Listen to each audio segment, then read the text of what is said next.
열흘에 한 명, 이른바 데이트 폭력으로 목숨을 잃는 피해 여성의 수입니다. 오늘도 데이트 폭력으로 추정되는 살해 사건 소식이 전해졌습니다.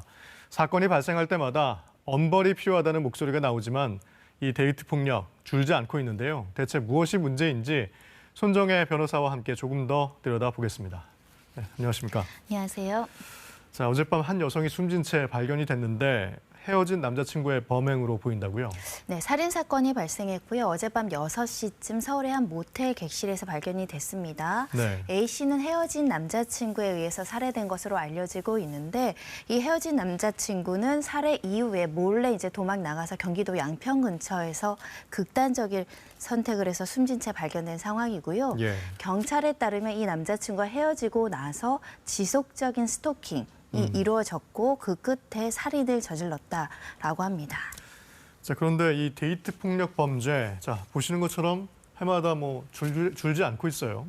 자, 왜 그러는 겁니까? 일단 오히려 굉장히 늘었다 이렇게 보셔야 될 것 같은데요. 네. 최근 5년 동안 살인 미수, 강금 그리고 성폭력 같은 이 데이트 폭력 범죄가 2배 가까이 늘었다라고 합니다. 그런데 예. 또 놀라운 것은 구속된 비율은 좀 더 낮아졌다라고 하는데요.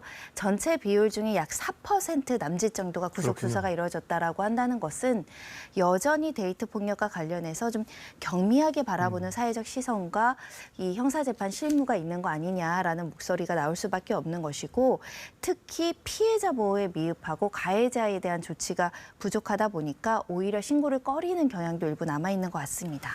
그런 얘기들이 나오는 게 사실 이 데이트 폭력 범죄를 가장 먼저 인식하게 되는 경찰들의 인식에서부터 찾아볼 수 있다고요? 그러니까 수사와 처벌이 굉장히 강력하고 조기에 개입돼야에도 불구하고 지금 한국범죄심리연구에서 경찰관들의 인식을 조사를 했습니다. 네. 놀라운 결과인데요. 관계를 끝낼 수 있는데 끝내지 않는다. 그리고 말다툼에서 비롯됐다. 그리고 신고 전화를 피하고 싶다라는 비율이 굉장히 압도적으로 높은 것을 아실 수 있는데 네. 그만큼 이 데이트 폭력에는 마치 피해자도 일정 부분 책임 있는 거 아니냐라는 인식이 자리 잡고 있고 특히 데이트 폭력 관련한 범죄는 이제 합의로 끝나거나 또는 합의되지 않는다고 하더라도 실형이 무겁게 나오는 범죄가 아니다 보니까 이 성과가 부족하다. 신고 전화 자체를 피하고 싶다라는 대응을 한다라고 한다면 사실은 소극적인 대응이 앞으로도 이어질 가능성이 높지 않을까 우려되는 상황입니다. 네.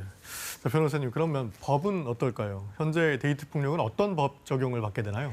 데이트 폭력이라는 법 규정이 따로 있는 건 아닙니다. 그렇죠. 이런 단어도 없는 것이고 사회적으로 저희가 데이트 폭력이라고 하는데 연인 관계에 발생하는 범죄를 이제 일컫는 겁니다. 예. 근데 문제는 처음에 폭력으로 시작했다가 살인까지 이루어진다는 점에 굉장히 경각심을 가져야 되는 것이고 말하자면 그냥 일반 폭행죄, 상해죄, 특수 강금, 특수 상해죄로 처벌하다 보니까 이 관계의 특수성을 제대로 반영하지 예. 못하고 있고 또 솜방망이로 이제 그치는 경우가 많아서 계속적으로 문제가 되고 있습니다.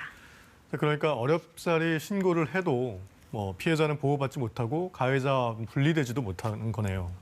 자, 이른바 보복 범죄나 또 추가 범죄로 이어질 가능성이 커지는 거 아니겠습니까? 일단 가장 중요한 건 가해자랑 피해자랑 분리를 하고 피해자에게 접근 금지 명령을 내려야 되는데요. 관련된 법 규정이 없다라는 점 그리고 피해자 보호를 위한 심리 상담 명령 같은 것도 이루어지지 않고 있는 것이 현실이고요. 예. 특히 이제 합의해달라, 처벌을 원하지 않는다라는 합의서를 많이 제출하게 되는데 두 가지 요인이 있습니다. 연인 관계니까 양가 감정, 처벌하고는 싶지만 또 좋아하는 마음은 남아있을 수 있고 더 중요한 건 연인 관계이기 때문에 가족 관계, 친구 관계, 개인정보를 모두 알고 있기 때문에 다른 사건보다 보복에 대한 두려움이 커서 합의하게 되는 원하지 않지만 합의를 해주는 네. 경우가 많아서 이 계속적인 악순환 구조에 이제 처해 있는 경우가 많습니다.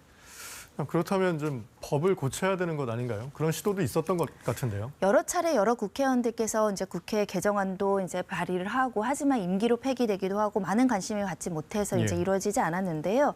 가장 이제 유력하게 가정폭력 특례법에 이제 교제 관계도 포함해서 관련된 조치들이 가능하게 하자는 안이 지금 국회에서 계류 중인데 많은 분들이 관심을 가져주셔야 될 것 같습니다.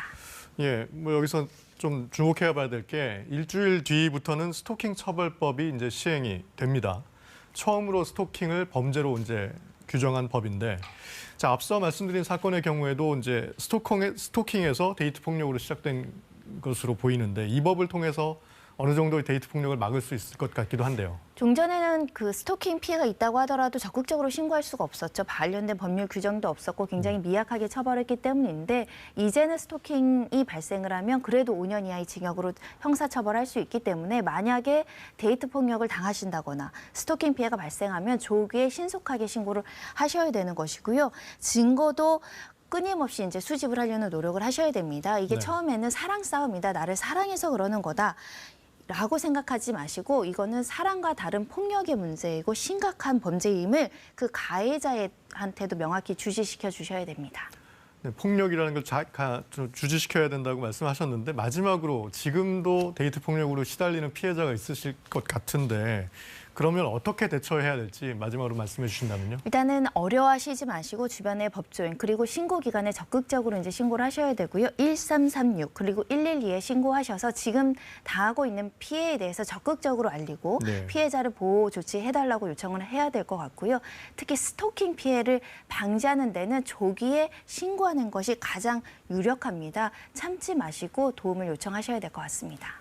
네, 참지 말고 도움을 요청해달라. 네, 지금까지 손정혜 변호사였습니다.